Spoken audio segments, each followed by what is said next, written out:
이 상태에서 이제 피를 한 방울 내주면 되는데, 이제 상남자들은 이런 바늘로 직접 자기 손가락을 찌를 거야. 이렇게 콕 심호흡을 해. 아무리 상남자지만 이건 매 순간 떨려. 무서워. 하나 둘 셋. 못하겠어. 형아, 알려줘. 형아, 오늘도 궁금한 거 생겼어. 뭔데? 목소리가 떨려. 요즘 네가 질문하는 게 수준이 높아져서 좀 어려운 게 많더라. 뭐가 궁금한데? 세상에서 가장 아픈 병이 뭐예요? 세상에서 가장 아픈 병, 그러니까 걸렸을 때 사람이 가장 고통을 느끼는 병을 말하는 거지? 응. 글쎄, 정말 악독한 병들이 많이 있지. 어떤 생명의 위협이 되진 않지만 통증이 엄청나게 강력한 병들은 많이 있거든. 뭐 요로결석, 대상포진, 통풍. 병들이 가장 고통스러운 3대 질병, 이런 이름으로 랭킹돼서 SNS 돌아다니고 그러더라. 걸려본 적 있어? 통풍은 걸려봤어. 아프긴 진짜 아프더라. 이게 얼마나 아프냐면, 어느 날 내가 아침에 자고 일어나서 딱 자리에서 일어나기 위해서 발을 땅에 디디고 서는 순간 흐악 하면서 주저앉았어. 이게 아파서 주저앉았다는 것도 주저앉은 뒤에 깨달았거든. 처음엔 뼈가 부러진 줄 알았다니까. 그래서 이제 정말 골절인가 보구나 싶어가지고 뭐 반깁스도 차고 그랬는데, 혈액 검사를 해보니까 요산 수치가 높게 나오더라고. 그래서 통풍인 걸 깨닫게 됐고, 치료하는 데는 뭐 약 먹으면서 한 2주 정도 지나니까 아무런 그 뒤로는 통증을 느끼지 못하게 됐어. 그리고 지금까지 몇 년 동안이나 정상적으로 잘 살고 있단다. 통풍이는 왜 아픈 거예요? 쉽게 설명하면은 이 뾰족뾰족한 유리 조각 있지? 이 살에 꼽히면 아프잖아. 응. 이게 몸속에서 수천 개, 수만 개가 생겨서 몸 내부를 막 찌르는 병이라 생각하면 돼. 비유적인 표현이에요. 비유적인 표현이 맞으며 실제로는 그 결정을 부수기 위해서 출동한 백혈구가 염증 물질을 많이 뿜어서 아프게 되고요. 결국 그 백혈구도 요산 결정을 부수지 못하고 본인이 죽어버립니다. 그럼 또 다른 백혈구가 와서 요산을 먹으려고 하고 죽어버리고 염증 물질을 뿜어내고, 이게 반복되면서 엄청나게 아파지는 거죠. 그럼 이런 병은 어떻게 치료하는 거예요? 치료라고 하면 일단 원인을 제거하는 방향이 중요하고, 근데 원인을 제거하기 전에 보통 환자들이 당장 아파서 죽으려고 하거든. 이게 얼마나 아프냐면 갑작스럽게 통증이 막 커지는 증상을 통풍 발작이라고 불러. 이 통풍 발작을 겪고 계시는 분들은 일단은 뭐 원인을 제거하기 앞서서 당장 아픈 것부터 낮춰드려야지. 그래서 그분들을 위한 뭐 진통요법, 이렇게 크게 두 갈래로 치료 방법이 만들어졌다. 구독과 좋아요. 원인을 제거하는 방법은 원인을 알아야 되지만, 진통을 해주는 거는 뭐 진통제 먹고 그러는 건가? 맞아, 정확해. 주로 비스테로이드성 소염 진통제, NSAID라고 부르는 약을 복용하는 경우가 많고, 조금 이제 염증이 심각하신 분들께서는 스테로이드, 부신피질 호르몬을 투약받아서 염증을 가라앉히는 경우가 많지. 그런데 이렇게 즉각적으로 어떤 통증만 가라앉힌다고 해결되는 게 아니라 원인을 찾아서 제거하는 게 중요하기 때문에, 그 뒤에는 이 뾰족뾰족한 결정이 덜 생기도록 약물 처방을 하는 게 일반적인 처치 순서야. 몸속에서 뾰족한 건 왜 생기는 거예요? 사람들이 유리 조각을 주워 먹나?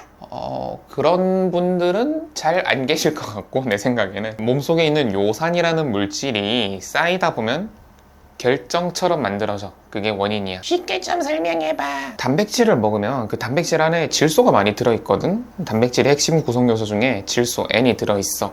몸에 쌓인 질소를 우리 몸은 어떻게 배출을 하냐면, 1차적으로는 그 질소를 암모니아 형태로 만들게 돼. 암모니아는 물에 정말 잘 녹고 굉장히 단순하게 생긴 분자라서 쉽게 만들 수 있거든. 그래서 일부 동물들 같은 경우는 암모니아 상태에서 그대로 배설을 하는 경우가 있어. 주로 애초에 물속에 사는 물고기들이 암모니아 형태로 배출하는 경우가 되게 많아. 배설하자마자 물에 희석돼서 나가버리기 때문이지. 근데 암모니아는 너도 알겠지만 굉장히 위험한 물질이기도 하거든. 그래서 이 인체는 조금 더 안전한 물질로 이 암모니아를 바꿔서 보관을 해. 그게 뭐예요? 요산이나 요소라는 형태로 이 질소를 처리하게 돼. 요산 같은 경우는 이름 그대로 요산, 오줌에 들어있는 산성 물질이다 라는 뜻이고, 사실 인간을 포함한 그 포유류 동물에서 그렇게까지 많이 만들어지는 물질은 아니야. 포유류는 훨씬 더 요산보다 안전하고 우월한 질소 처리 방식을 갖고 있거든. 그렇기 때문에 이 요산으로 질소를 저장하는 게 메인 방식은 절대 아니지만, 우리가 단백질을 통해서 섭취된 그런 질소뿐만 아니라 식품을 먹으면은 그 식품을 구성하고 있는 세포, 그 세포 안에 있는 DNA라던가 염기, 베이스 이런 것들을 같이 먹게 되는데, 그럼 퓨린이라는 물질이 있어. 그럼 퓨린은 몸속에 들어왔을 때 요소로 만들기보다는 요산 형태로 만들기가 훨씬 용이해서 퓨린이 많이 들어있는 식품을 많이 섭취하면 몸속에 요산이 쌓일 수 있어. 마지막으로 요소는 뭐 가장 안전한 형태로 질소를 배출하는 방식 중에 하나인데, 단백질을 섭취하고 나온 질소를 암모니아 형태로 만들고 이걸 다시 간에서 탄소들과 결합을 시키면서 안전한 형태로 만든 게 요소야. 요소는 따로 추출하면은 동글동글한 구슬 모양으로 생겼어. 뾰족뾰족한 모양도 아니고. 그래서 우리가 섭취한 음식에 들어있는 질소들은 대부분 이렇게 요산과 요소 형태로 저장이 된 다음에 배출되게 되는데, 이 중에서 요산이라는 물질이 문제야. 요산이가 왜 문제예요?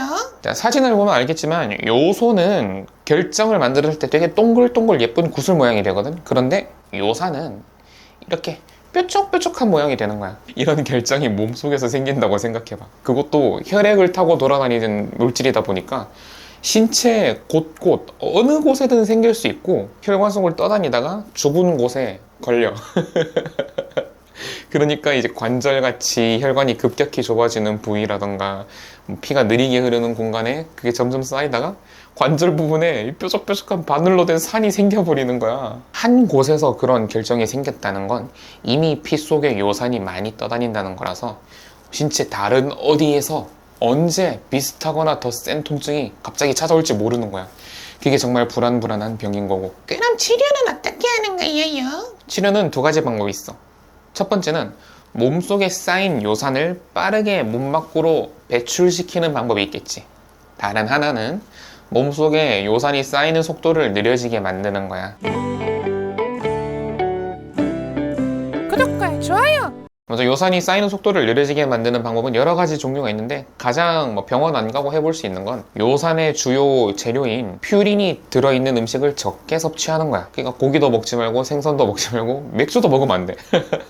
인생의 낙이 사라지는 거지.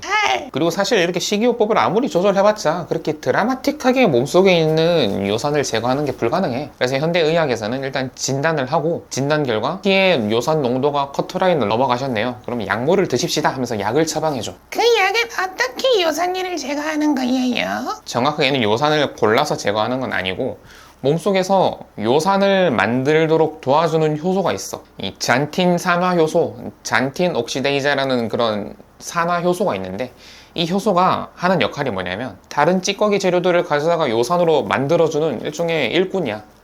얘네들이 기능하지 못하게 만들어. 그럼 그 약을 먹으면 우리 몸속에서 요산을 만들어내는 능력이 떨어지게 돼. 결과적으로 몸속에 요산이 덜 생겨.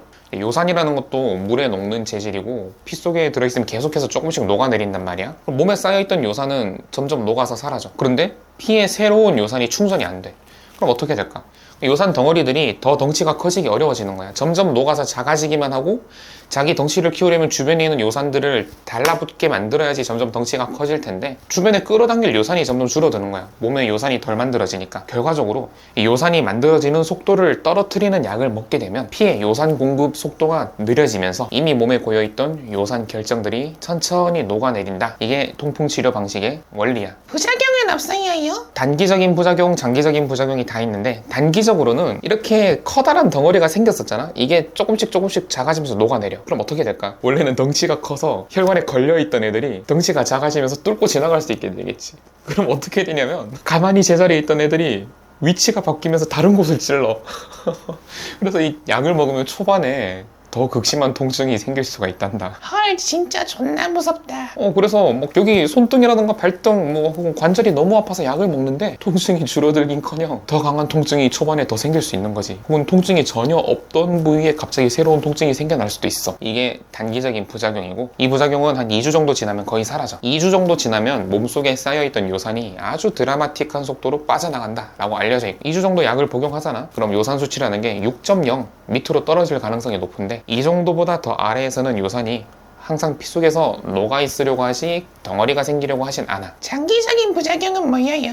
별건 아니고 그냥 심장병이 생겨서 돌아가실 확률이 좀 높아진대. 별거 아닌 게 아니잖아요. 존나 위험한 거 아니야? 뭐 근데 그것도 갑론을박이 있어. 그 제약사 쪽에서는 장기 복용해도 안전하다 이런 논문도 내고 있고, 또 근데 반박하는 의사분들도 계시고, 그래서 그거 판단을 한쪽에 치우쳐서 일반인이 하는 건 불가능하니까 반드시 의사와 상의하는 게 좋겠다. 뭐 기저질환이 없는 분들은 통풍 발작이 사라지고 어느 정도 요산 수치가 떨어지면 약을 중단하고 식습관을 바꿔서 쭉 가는 게 제일 좋겠지. 그런데 다른 기저질환이 있는 분들께서는 뭐 심장병 발생 위험이 올라가더라도 요산이 올라가는 위험, 이게 더 리스크가 클 수도 있기 때문에 주치의가 판단해서 뭐 장기 복용하셔야겠습니다, 단기 복용만 하고 끝내세요, 요걸 판단해 줄 거야. 그럼 뭐 결국에는 병원 가야 되네? 그렇지, 모든 병원에 가야 돼. 그래야 해결이 돼. 그럼 내가 어디가 아플 때 이게 그냥 관절염인지 통풍인지 구분은 어떻게 해? 일단은 병원에 가는 게 맞고, 요런 도구를 사용하는 방법도 있어.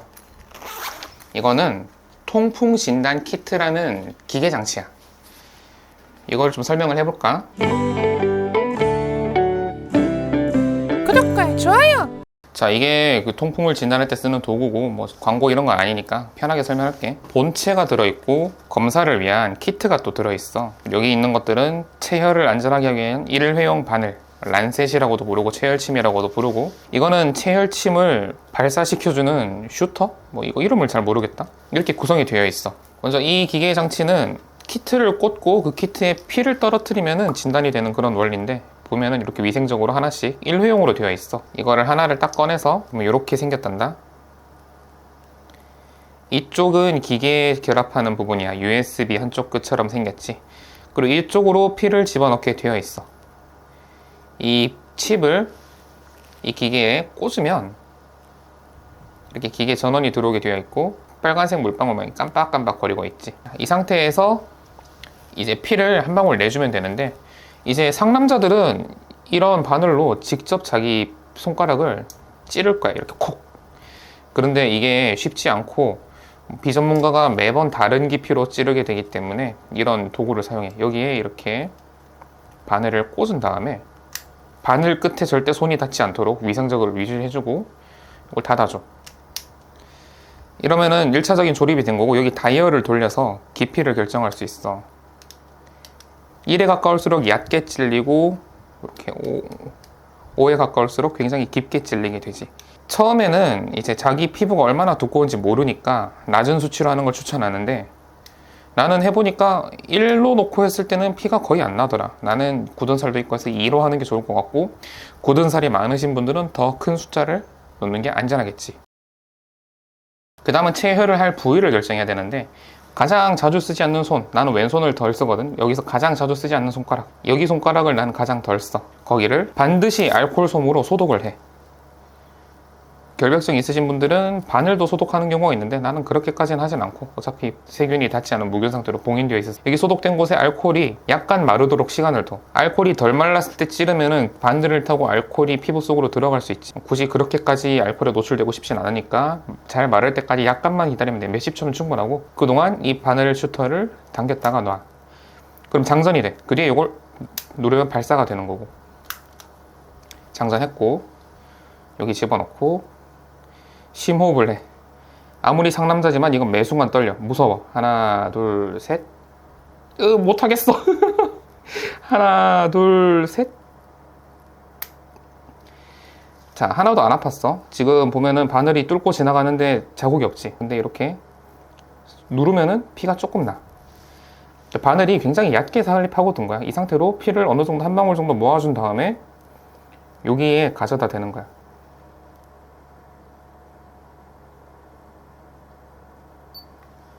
이러면은 카운트다운이 시작되면서 수치가 산정이 돼. 그동안 알코올 솜으로 체열했던 부위를 한 번 더 닦아주고 잘 말려주면 여기는 끝. 기계에 나온 수치의 단위가 밀리몰일 경우에는 16.8을 곱해주면 돼. 16.8을 곱해주면 한국에서 쓰는 수치로 변환을 할 수 있지. 그러면 손가락에 막 구멍 뻥뻥 뚫려 있으면 맨날 아프겠다. 그치. 근데 이거는 뭐 통풍뿐만 아니라 어떤 피를 통해서 진단할 수 있는 대부분의 질환을 갖고 계신 분들께 해당하는 이야기야. 당뇨병 환자분들도 계속 손가락 찔러야 돼서 멀쩡한 손가락이 없다, 이런 불평들, 불만들 뭐 갖고 계시는 경우가 많지. 강아지는 통풍 안 걸려요? 강아지는 보통 통풍이 발생하기 전에 수명이 다해서 죽지. 이런 시댕.